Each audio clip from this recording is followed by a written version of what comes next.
Holy Reading Bible, Psalm 127, verse 1-2. So, abriyon ginata itong mga Biblia dari sa Salmo 127, 1-2. Itong pasawag sa Salmo 127, 1-2. Gawas kun ang Ginoo ay magtukod sa balay, kawang lamang ang kahagod ni adtong nagtukod niini. Gawas kun ang Ginoo kung magbantay sa siyudad, kawang lamang ang pagtukaw sa mga magbalantay. Kawang lamang ang inyong paghago pag-ayo aron mabuhi. Ang pagmatag sa iyo ug ang pagpamulaw kay ang Ginoo nagsangkap sa iyang gihigugma samtang matulog sila. Amen. Today we are sharing the gospel about Liber God-centered life. So, karon ang atong paghisgutan ang Dios mao ang sentro sa atong kinabuhi. The important things in the Christian life is is the issue of the will to put the center of one's heart. Ang pinaka-importante po ang isip mga Kristohanon, isip Kristohanon kinabuhi mo ang pagtuo kung asa gid nato ibutang ang sentro sa atong matag kasing-kasing. Because all decisions come from our hearts. Amen. Kaya ang atong matag desisyon nagikan gid sa atong matag kasing-kasing. So no matter how hard you work, if your life is not God-centered life, it is in vain. Bisag unsa nimo pagpaningkamot, pagpanarbaho sa diha nga wala nimo na sentro ang Dios sa imong kinabuhi, wala kini kapuslanan. There is only David that inspires for the wandering person living without a God-centered life. Maangkon lamang nimo ang kapildihan o walay kapuslanan nga pagkinabuhi naglatagaw nga tawo nga mao ang nagkinabuhi nga wala ang Dios na sentro sa iyang kinabuhi. Because the Bible says everything belongs to God Almighty. Kiniingan gid sa pulong sa Ginoo nga tanang butang diha gid sa Ginoo. Today we are going to find out what a God-centered life is. Karon ato gid hibaluan ang kinabuhi nga sentro ang Dios. Number one, God is the center of all individual lives. Una, ang Ginoo gid ang nagsentro sa matag kinabuhi. God is the center of all individual life. God control our life and environment when we let Him be the center of our life and serve Him. Amen. Ang Ginoo mao ang sentro sa matag kinabuhi, ang Dios mao ang nagsentro sa atong kinabuhi ug sa atong palibot sa diha nga ang Dios mao ang nagsentro sa atong kinabuhi ug sa pag-alagad kaniya. That's why the Bible says Psalm 100 verse 3. Ito gibasan sa itong mga Biblia diri sa Salmo 1:14 versikulo 3. Salmo 1:14 versikulo 3. Ila ang Dios ang Ginoo, siya ang nagbuhat kanato ug kita iyang katawan ug kita iyang kanon. Amen. Amen. God made you and I everything. Amen.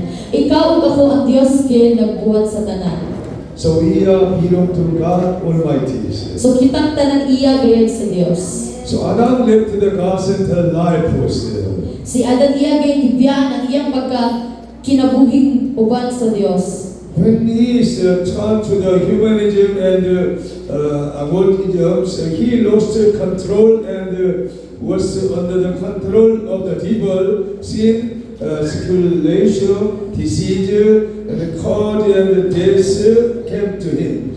Sa diha nga si Adan iya gibiyan ang iyang pagka-Dios nun ug nibalik siya sa tawhanong kinabuhi, nawala gid ang iyang kontrola sa iyang kaugalingon ug nahimo gid siyang ulipon sa yawa, sa sala, sa tawhanong kinabuhi ug sa sakit ug sa tunglo sa kamatayon. Bible says in Genesis chapter 3:17. Ato kay basahon diri sa Genesis kapitulo 3 versikulo 16, 17.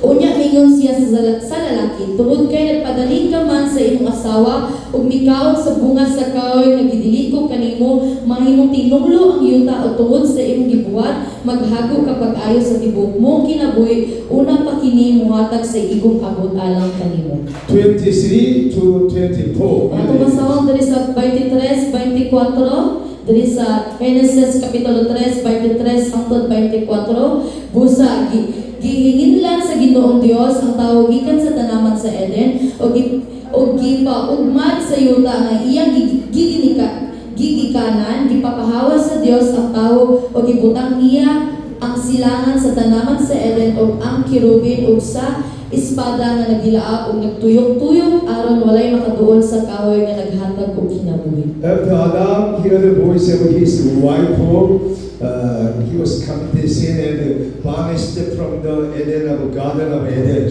Sa diha nga si Adan nakadungog gid sa tigog sa iyang asawa ug nakahimo gid siya sa dala ug ipapahawa gid sila sa harden sa Eden. Do not hear the voice and the message from the not godly persons. So kinahanglan nato nga dili gayon paminawon ang pulong sa mga tawo nga dili mga Kristohanon. That's why we must be full of the Holy Spirit to follow the Jesus Christ. So kinahanglan ta nga mapuno gid sa Espiritu paalang gid sa pagsunod sa sugo ni Hesukristo. So if a man lives a God-centered life, his labor to build a house for his life will be in vain. Sa diha ang tawo nga bibiya sa kinabuhing Dios noon mahimong kawang ang paghimog balay alang sa iyang kinabuhi ug mahimo kining walay kapuslanan. Bible says in Proverbs chapter 15 verse 25. Atong basahon sa atong mga Biblia diri sa Panultihon versikulo 15 kapitulo 25, versikulo 15 kapitulo 25, Panultihon versikulo 15 25. Gunubon sa Ginoo ang mga balay sa mga tawo garbuso apan panalindan niya ang kaptangan sa byuda. Amen. We must very carefully listen to the instruction from the church, from the Father in heaven. So kinahanglan tang maminaw gayud sa instruction kay sa simbahan ug labi na sa atong labi gamhanan nga Ginoo. Almighty God planted the church to help the people instruction good messages. So ang labi gamhanan Dios naghimo gyud siya simbahan aron gayud sa pagpaminaw sa pulong sa Ginoo ug sa pagsulod gayud sa instruction sa simbahan. That's why when you hear the message of God from the church, from the leader, and then you will be successful and prosperous in your life as well. Sa diha gayud nga naminaw kita sa pulong gayud sa Ginoo ug sa pulong sa instruction diri sa simbahan mahimo gayo mauswagon ang atong matag kinabuhi. Salmo 90 verse 5 says. Ato gayong basahon diri sa Salmo 90, diri sa Salmo 90 versikulo 5, Salmo 90 versikulo 5. Atong basahon, ang mga tawo gidala mo sama sa baha, ang ilang pagtunay sama sa kadaglit sa danggo, sama sila sa mga sagbot nga manurog sa inig kabuntag. Our life is very short times. Ang atong kinabuhi kamay lamang kaayo. That's why we must save our time, talent, money, everything for the glory of God. So kinahanglan nato dili sayangan ang atong matag kinabuhi ug ato gayon ihalad ang atong kinabuhi alang gid sa kahimayaan sa atong buhing Dios. Do not follow the people. Do not follow the people. Follow the Christ Jesus. So kinahanglan nato dili gyud ta magsunod sa mga tawo kun dili sundon lamang nato ang atong buhing Dios. Somebody follow someone people, then they will be temptation. Fall into the temptations. Kadaghanan gid sa mga tawo nisunod gid sa mga tawo ug sila nalaglag gid sa tentasyon. If you follow the Christ Jesus, you will not fall into the temptations. Sa diha nga ato kay sundon ang atong buhing Dios dili gid ta malaglag sa tentasyon. So Bible says, follow Christ Jesus our Lord. So ang Biblia ingon gyud nga kinahanglan natong sundon ang atong labing gamhanan nga Dios. This is the God-centered life. Mao kini ang Dios mo ang sentro sa atong matag kinabuhi. So watching over the city of life will be in vain. Ang paglanta sa siyudad sa kinabuhi mahimong kawang lamang. Prophet Jeremiah prophesied, Jeremiah 45 verse 4. Si Propeta Jeremias nag-ingon kay diri sa Jeremias 45 versikulo 4. Jeremias 45 versikulo 4. Jeremias 45 versikulo 4. Busa gisugo ako sa Ginoo sa pag-ingon kang barok. Gilumpag ko ang akong gitukod ug giibot ko ang akong gitanong, buhaton ko kini sa tibuok kalibutan. Oh, God can do everything when to and pull out. So ang Dios makahimo gid sa tanan sa pagtanong ug sa pagkuha. God can make you blessing and God can make you poverty. So ang Dios gid maghimo kanimong panalangin. So we must trust in the Lord God Almighty and Jesus Christ in our lives. So kinahanglan nato saligan ang atong labing gamhanan Dios ug ang atong magtatabang nga mao si Kristo. Bible says God centered life will come with the peace because God taken care of that lives. So ang Biblia niingon, ang kinabuhing sentro ang Dios mahimong magmalinawon kung ang Dios mao ang nag-amping sa tanang kinabuhi. Bible says Psalm 16 verse 8. Atong basahon diri sa Salmo 16 bersikulo 8. Salmo 16 bersikulo 8. Ang Ginoo gisunod nako kanunay ug wala ako'y gikahadlukan kay ania man siya sa akong duol. Amen. Amen. Psalm says, King David says, I keep my eyes always on the Lord. So tingod gyud si Haring David nga ang akong mga mata ako gyud tukaw da pag-ayo sa akong labing gamhanan Dios. When you keep your eyes on the Lord Jesus Christ, you will not be shaken anytime. Amen. Sa diha ang ato gyud itutok ang atong mga mata diha sa labing gamhanan Dios dili kita malaglag. This is very important. Psalm 17 verse 8. Padayon ta diri sa Salmo 17 bersikulo 8. Panalipdi intawon ako sama sa pagpanalipod mo sa imong mga mata. Taguy ako ilalom sa lantong sa imong mga pako aron hilikay ako. We must know God, the eyes of God looking at the protection all our lives. So kinahanglan ta mahibalo nga ang mata sa atong Dios nagtukaw gyud nato og iya gyud tong panalipdan. God made you and I, and God can hear and God can see all our attitude and what we are doing.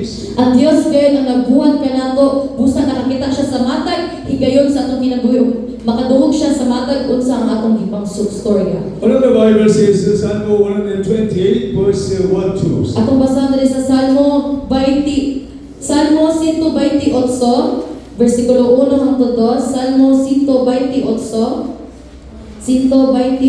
bersikulo 1 hangtod 2. Bulahan kadtong nagtahon sa Ginoo ug nagkinabuhi sumala siyang kabugbuton, makakaon kamo sa inyong hinaguan, magpalipayon ug mauswagon kamo. Amen.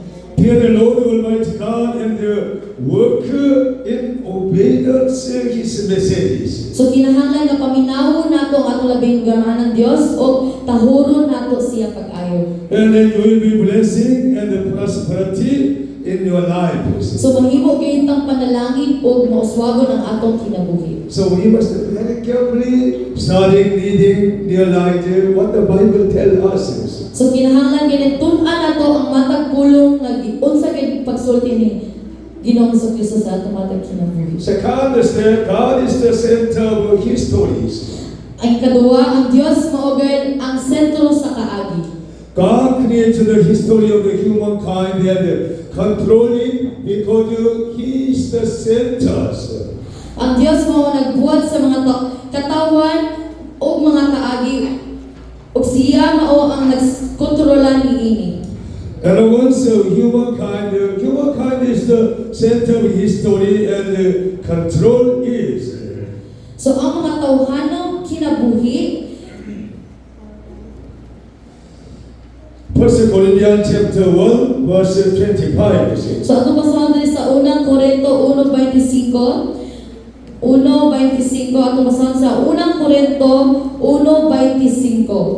1:25 kita talang magbasa. Kay ang giisip nila nga binuang sa Dios mas maalabon pa kaysa kinaamdam sa tao ug ilang giisip nga kahuyang sa Dios mas malig-on pa kaysa sa kusog sa tao. People want to live with their own idea, own knowledges. So ang kadaghanan gid sa mga tawo ganahan gyud magkinabuhi sa tawhanong kinabuhi. That is not perfect, not satisfied in their lives. Dili gid sila makontento sila kinuha dili gud kini maayo. That's why we need to seek God for receive the wisdom from the heaven. We need to receive the idea from heavens. So kinahanglan nato nga pangayuon kay pag-ayo sa atong Dios ang kaalam ug ang kahibalo nga gikan kaniya. Humankind centered history and in failures. So ang tawhanong kinabuhi is sentro sa kaagi ug natapos kini sa kapakyasan gayon. People want to make themselves very higher. So ang mga tao ganahan gid sila nga mahimo kay mas taas pa gayon. That's why in the beginning, 20 of the Tower of Babel, people want to make a very higher Babel towers. So ang kinaunan ang trahedya kay sa Tore sa Babel ganahan gid ang mga tawo nga mohimo kay taas kay nga Tore dito sa Babel. Bible says Genesis chapter 11 verse 4. Ato kay abread sa atong mga Biblia diri sa Genesis kapitulo 11 bersikulo 4, 11 bersikulo 4 atong basahon. Unya mingon sila karon magbuhat kitag siyudad ingon sa karon magbuhat kitag siyudad nga Tore nga sangko sa langit himuontang bantugan ang atong ngalan aron dili kita magkatibulaak sa tibuok kalibutan. People want to make a very higher tower to reach it to God, but God want to destroy them and confuse their language. They could not understand to each other. So ang mga tao ganahan gid sila nga maghimo gid Tore nga sangko gid sa langit nga maabot nila ang Ginoo but wala gayon ni allow ang Ginoo nga makasangko sila og himuan sila og mga lain-lain nga lengguwahe para dili sila makasabot sa ilang matag usa. So we must understanding who is God very well through Bible stories. So kinahanglan nato hibaluan kung kinsa gid ang Dios pinaagi gid sa pulong sa Ginoo. The Tower of Babel is the humankind centered histories. So ang Tore gid sa Babel mao gid ang sentro gid sa tawhanong kinabuhi sa kaagi. So nowadays there were so many people want to make a very higher towers. So kadaghanan gid karon nga mga tawo ganahan gid sila nga maghimo gid taas kay nga Tore. Not for the glory of God, but for themselves. They want to be higher by their ideas. So dili gyud alang sa kahimayaan sa Ginoo kundi dili gyud alang sa ilang kahimayaan. So in the Bible story, Assyria, Babylon, Persia, Greece and Roma, Napoleon and Hitler and Stalin, they want to be a very highly live a long life, but God want to destroy all of them. So diri gid sa istorya gid diri sa Bible diri sa Assyria, Babylon, Persia, Greek, Roma, Napoleon, Hitler, Stalin nga ganahan gid sila mas mulabaw pa sa Ginoo but busa dili gayud mo allow ang Ginoo nga mas mulabaw pa sila. Bible says in Jeremiah 50 verses 31 to 32. Ato gyud basahan sa ato mga Biblia diri sa Jeremiah 50 31 hangtod 32, diri sa Jeremiah 50 31 hangtod 32. Babilonia, garbuso ka ra kaayo busa ako ang Ginang Dios nga labing gamahanan nakig-away kanimo miabot na ang panahon sa pagsilot ko kanimo napukan ang imong mapaitas-ong katawan ug walay makatabang pagbangon kanimo sulugod ko ang imong mga syudad ug laglagon ko ang tanan sa imong mga palibot. People who had arrogance and pride, God will destroy all of them. Sa mga tawo nga mga garbuso kayo ug mapahitas-on kaayo ang Dios gayud iya gayud kini nga putlon. If nations demonstrate from the gospel to the position, the government, economy, military, and the culture of the nation will lose its balance and pull into disorders. Sa diyan ang nasod nakiglantugi sa kinabuhing sentro ang Ginoo, malaglag kay ang ilang ekonomiya, ilang gobyerno, ilang militar ug ang ilang kultura ug ang ilang tibuok nasod mawal-an gayud sa balanse ug malaglag kini.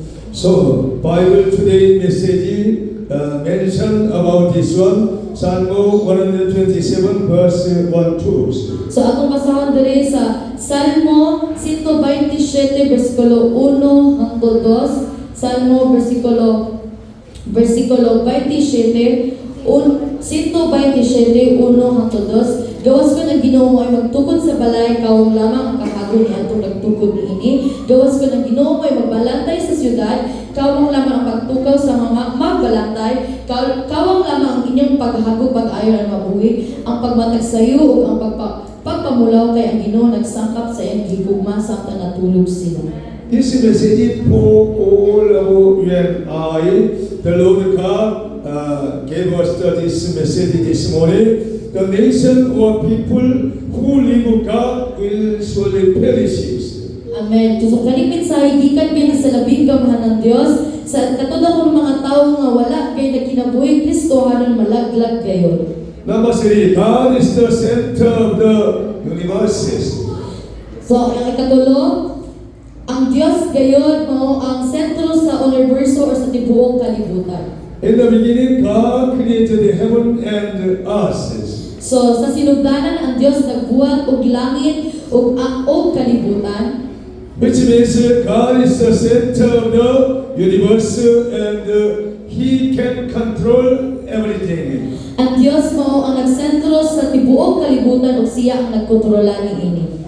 In the beginning, God created the heaven and the earth. Genesis chapter 1 verse 1. Diri sa Genesis kapitulo 1 bersikulo 1 sa pagsugod sa Dios sa pagbuhat sa kalibutan ug sa tanang butang sa kalangitan. Bible says Psalm 103 verse 19. So atong basahon diri sa Salmo 103:19, Salmo 103:19, gipahiluna sa Ginoo ang iyang trono dito sa langit ug naghari siya sa tanan. Amen. The Lord God established everything in the world. So ang labing gamahan ng Dios siya gid ang nagbuhat sa tanang butang. We are living in the kingdom of God. So kita na kinabuhi gayud sa kita sa ginharian sa Dios. That's why our Christian life is very valuable, very cannot compare anything else another words. So ang ato kay Kristohanon nga kinabuhi pilihon gid kay og wala kay makakumpara niini. So the treasure of the Satan,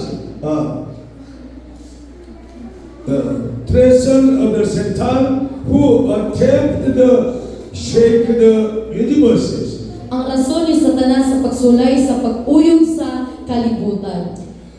Satan want to shake the universe and destroy this. So si Satanas ganahan gyud siya nga uyugon ang tibuok kalibutan ug Bible says Isaiah 14 verse 12 to 15. atong gayud basahan sa Isaiah 14 bersikulo 12, Isaiah 14 bersikulo 12.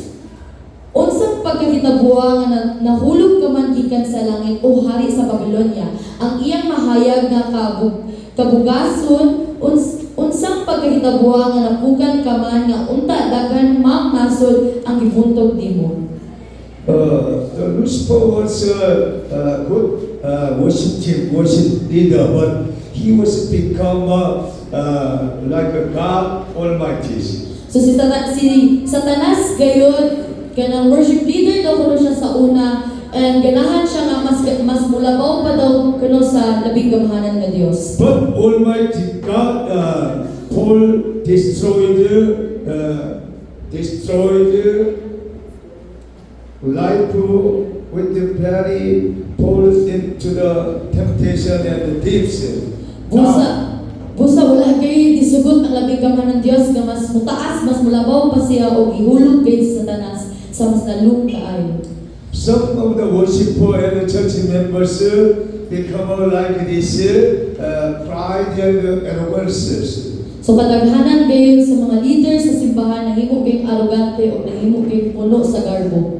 So we must be very careful to do worship and the leader and the messenger evangelists. So kinahanglan magbilang tayo gyud sa atong matag kasing-kasing labi na sa mga evangelista o sa mga worship leader. We must be humble and gentle in our hearts. So kinahanglan gyud nga magpaubos gyud ta permi sa atong matag kasing-kasing. Some of the people, after receiving the Holy Spirit, they are devotion to God very well. So kadaghanan gid sa mga tawo nga sa diha nga nakadawat sila sa balang Espiritu Santo, nagtuon gyud sila sa pulong sa Dios. After they were born again Christians, they decided to follow Jesus Christ and pray very well. Sa diha nga nakadawat sila sa balang Espiritu Santo, ni desisyon gyud sila nga mosunod gyud sa labing gamahanan nga Dios. But sometimes, they far from the Lord step by step because of the following the pattern of this world. Sa diha nga nagkatugay gayon, nahimo gid silang tapulan or nawala gid ang ilang pagkagana sa pagbasa sa Bible o ni sunod gid sila diri sa pattern gid sa kalibutan. That's why Bible teaching us to not follow the pattern of this world. So ang Biblia is niingon gayud pag-ayo nato nga kinahanglan na nga dili mosunod gayud sa lakang diri sa kalibutan. There is a seems like very good, but finally they will be destroyed. So diri gid sa kalibutan patsada gid kaayo o pagkahumana na mawali ra gid kini. We must keep to the word of God as a Christians. So kinahanglan nato nga tipigan gid ang pulong sa Ginoo isip mga Kristohano. Because the word of God is perfect, will make us good Christians. So ang pulong gid sa Dios perpekto gid kaayo o makahimo gid kini nga maayong Kristohano. The evil spirit made humankind fall into depravities. Ang yawa naghimo sa tawhanang buhat ug nahulog sa pagkadaotan. Bible says in Genesis chapter 3, 4 to 5. Atong basahan sa Genesis kapitulo 3 bersikulo 4 hangtod 5. Genesis kapitulo 3 bersikulo 4 hangtod 5. Mingon ang bitin, dili tinuod nga mamatay kamo. Gisulti kini sa Dios kaninyo kay nasayod man gyud siya nga kun mukaon kamo niini, maabli ang inyong salabutan ug mahisama kamo kaniya nga nasayod unsay maayo unsay daotan. As Satan deceived Adam and Eve, nowadays also Satan deceived the people of God also.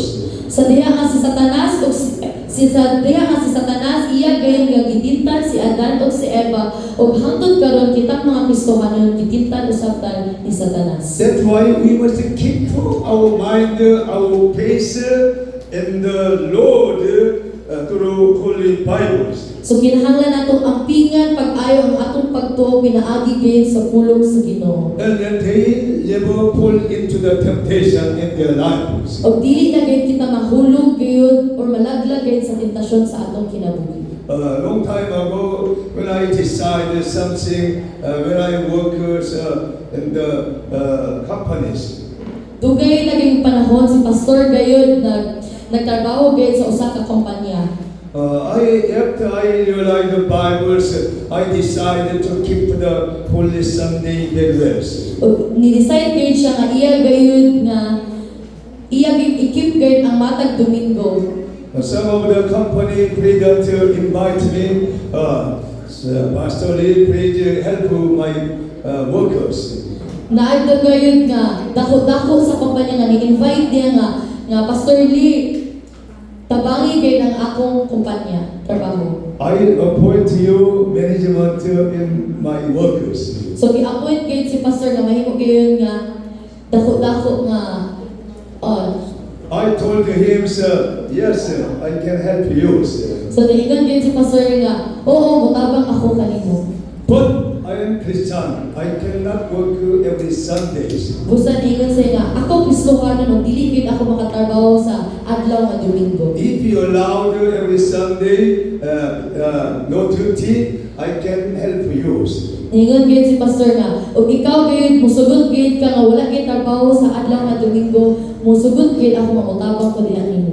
But you can give the salary the same, sir. Busa muhatag ka og sweldo pareho gayud. When I told him, President, think about it for a while, and then he told me, okay, I decided you can rest every Sunday and Monday to Saturday, help me. Busa gayon, ingon gayon itong dako sa ilang kampanya nga. Naghuna gayon siya pag-ayo nga. Kung sugod ba siya, ba't nisugod siya nga.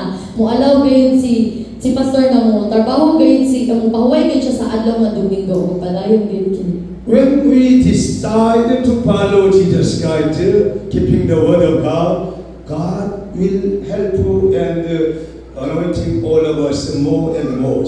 Sa diha nga mo, decide kayo sa atong kaugalingon o desisyon kayo nga musunod kayo sa atong Dios. Ang atong yung Dios maoy gayon ang mo-provide niini. This is the seek the first kingdom and His righteousness. So kinahanglan gyud unahon gyud nato pagpangita gayon ang gingharian din sa langit. From that time, Almighty God guided my life very good. Ang iya gyud kinabuhi gigiya gyud sa atong labing gamay ng Dios. So our God's plan to save humankind. So that's why sent Jesus Christ into the world. Ang plano gyud sa Dios sa pagluwas sa iyang mga katawan o ipadala gyud sa Jesucristo nga magbubuluhan. So why do we need to follow the Jesus Christ? Ganong kinahanglan man natong musunod ni Jesucristo. Jesus Christ is the creator of the world. Si Jesucristo mao gyud ang magbululuhan sa tibuok kalibutan. Jesus Christ is the creator of all you and I. Si Jesucristo gyud ang nagbuhat sa matag usa ka nato.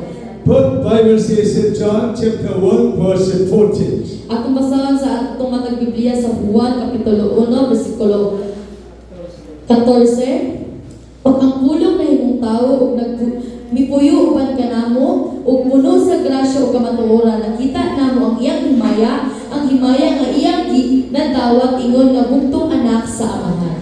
So Jesus Christ was the true God Almighty.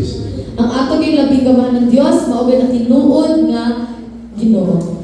But He was changing characters, incarnation. The God changing His character to the man.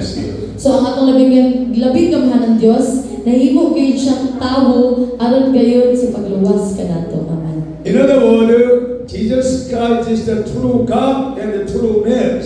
Sa lain pa nga pulong nga ang atong labing gamahal ng Dios mao gyud ang tinuod nga Dios ug tinuod nga tawo. This is the very important knowledge of God, incarnations. Mao kini ang tinuod nga pulong sa labing gamahal ng Dios. We must very clearly understand this. So kinahanglan nato nga sabton gayon pag-ayo. John chapter 3, 16 says, Atong basahan diri sa 1:3:16, 1:3:16, kay gigugma pag-ayo sa Dios ang kalibutan ug tungod niini gihatag niya ang iyang bugtong anak aron ang tanan nga mundo kaniya dili malaglag kundi makapaton sa kinabuhi dayon. this is the message, how much God so loved you and I. Mao kini ang mensahe nga ang Dios nga labing gamahanan giunsa ta niya pagpalangga ikaw ug ako. Almighty God gave His begotten Son Jesus Christ until die on the cross for salvation of our souls. Ang labing gamahan ng Dios naghatag gyud siya sa iyang bugtong nga anak aron gyud sa pagluwas kanato didto gyud sa cross. That's why when we believe Jesus Christ, we never perishes. Sa diha nga tuuhan nato ang atong labing gamahan ng Dios dili na gyud kita mamatay. Our life will never destroy this. Ang atong kinabuhi dili na gyud kini maguba. Because God is our real Father. Kay ang atong labing gamahan ng Dios mao gyud ang atong tinuod nga amahan. Amen. Amen. We must believe God is our real Father in heaven. Kinahanglan gyud natong tuuhan nga atong labing gamahan ng Dios mao gyud ang atong amahan nga dito sa gingharian sa langit. Real Father will never forsake your life. Ang tinuod nga amahan dili gayon bugiya kanato. I was talking about Reverend Joe and Pastor Lee Hayer something with our church members' conditions. So, si Pastor Lee o si Pastor Joe o si Chundo Salim nagstoryahanay gid sila sa atong sitwasyon sa simbahan. And they could understanding very well, and they pray more and more our church members, especially young people and the worship teams. Ug nasabtan gyud nila ang sitwasyon sa atong simbahan ug ila gyud giangkop pag-ayo ang atong simbahan ug ang matag usa nato ang worship team. We are very good happiness people because someone pray for our missions. Kita na panalanginan gyud pag-ayo nga mga katawhan kay naagay nag-ampo nato. Bible says in Romans chapter 4:25. Atong basahon diri sa Roma 4:26, 25, Roma 4:25. Roma 4:25. Roma 4:25.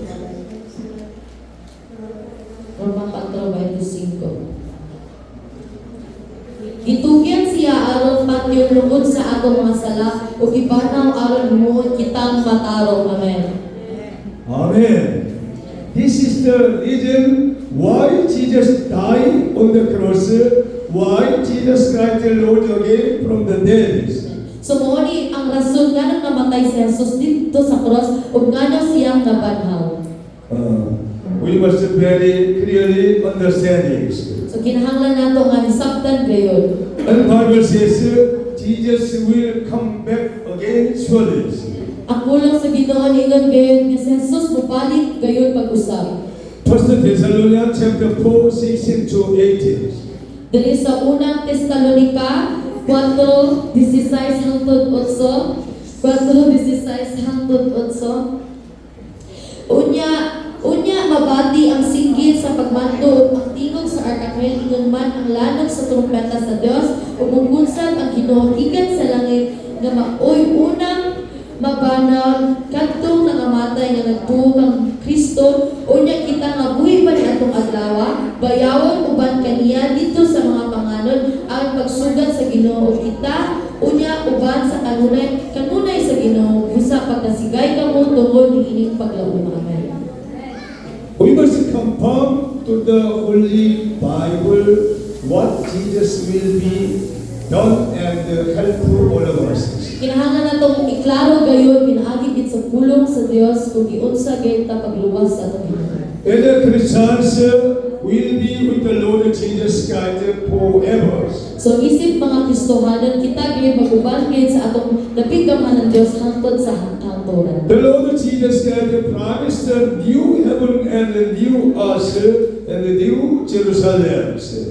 Ang atong labing gamhanan Dios nagsaad gid sa bag-ong langit ug bag-ong kalibutan ug bag-ong Jerusalem. Bible says in Revelation chapter 21 verse 1 to 7. Atong basahin diri sa Gipadayag 21:1 hangtod 7, Gipadayag 21:1 hangtod 7. Unya nakita ko ang usa ka bag-ong langit ug bag-ong yuta, pinahanaw naman ang unang langit ug unang yuta ingon man ang dagat. Nakita ko usab ang mikunsad gikan sa langit ang balang syudad, ang bagong Jerusalem nga gikan sa Dios nga sama sa kasdunong babayi nga andam na sa pagsugat sa iyang pamanhunon ug nakadungog ko ang usa ka kusog nga tingog nga nagsulti gikan sa trono. Karon ang puloy anak sa Ginoo ang Dios ania na sa katawhan magpuyo siya tipon kanila ug sila mahimong iyang katawan ang Dios makig-uban kanila ug siya mahimong nga ilang Dios.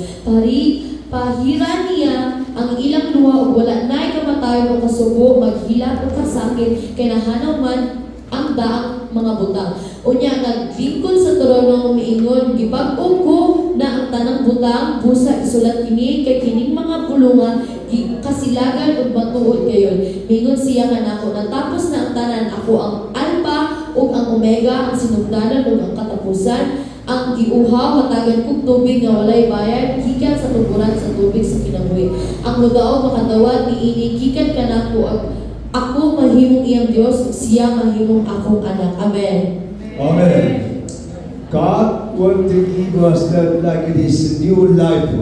So ang labing kabahan ng Dios ganahan gid siya maghatag kanato og bag-ong kinabuhi. But not everyone can listen the inherit this like this ones. Busa kadaghanan gid dili gid makadawat niini. Who will listen like these words? Kinsa gid ang makadawat sa kinabuhi niini? Make a victory in their life with the Satan and not follow the pattern of this world peoples. Kinahanglan gyud ta nga makakuha gyud og kataugan sa atong kinabuhi o dili kita mosulod sa lakang niini sa kalibutan. So we must keeping the Holy Sunday worship service, listen to the message and follow the step of God and Jesus Christ. Kinahanglan nato nga sundon ang matag pagsimba o kinahanglan nato nga sundon ang matag lakang sa atong labigaw. So I will conclude the message. God is the center of the universe and all things of history, nation, and of the whole individual life. Ang Dios gayon ang sentro sa tibuok kalibutan ug sa tanang butang sa kaagi o sa tibuok nasod ug sa matag usa nato. Although the both Satan and the humankind try to usurp the sovereignty of God, all such human effort is building a house and watching over the city without God and in failures. Bisan tuod si Satanas ug ang katawan misulay sa pag-uyog sa tanan sa kalibutan o sa pagsurbanyo sa Dios sa tanang kahago sa tao sama sa pagtukod sa balay ug pagbantay sa syudad nga walay Dios matapos sa kapakyasan sa diang Dios sa kapakyasan. So when God becomes the center of our lives, then the universe history and lives of the humankind will be established with consolation and peace. Sa diha ang Dios mo ang sentro sa tibuok kinabuhi sa tibuok universo kaagi ug ang kinabuhi sa katawan magmapalig-on uban sa kahubayan ug kalinaw sa atong kinabuhi mapanalanginan uban sa pagdumala sa atong Dios. So our lives will be blessed under the God's controls. So ang ato gyud matag kinabuhi panalanginan gid sa atong dapit gamay ng Dios kay siya gyud ang mo kontrola sa atong matag kinabuhi. Amen. Amen. So we must live under the control of God Almighty as a Christians. So kinahanglan gayon ta nga magkinabuhi uyon gid sa kabubuton sa Dios aron gid ang matag usa nato panalanginan gayon. We pray, Father God Almighty, we thank you so much for hearing the word of God. We want to live God set and alive through Holy Bible promise. Help all of us. In Jesus' mighty name we pray. Say Amen.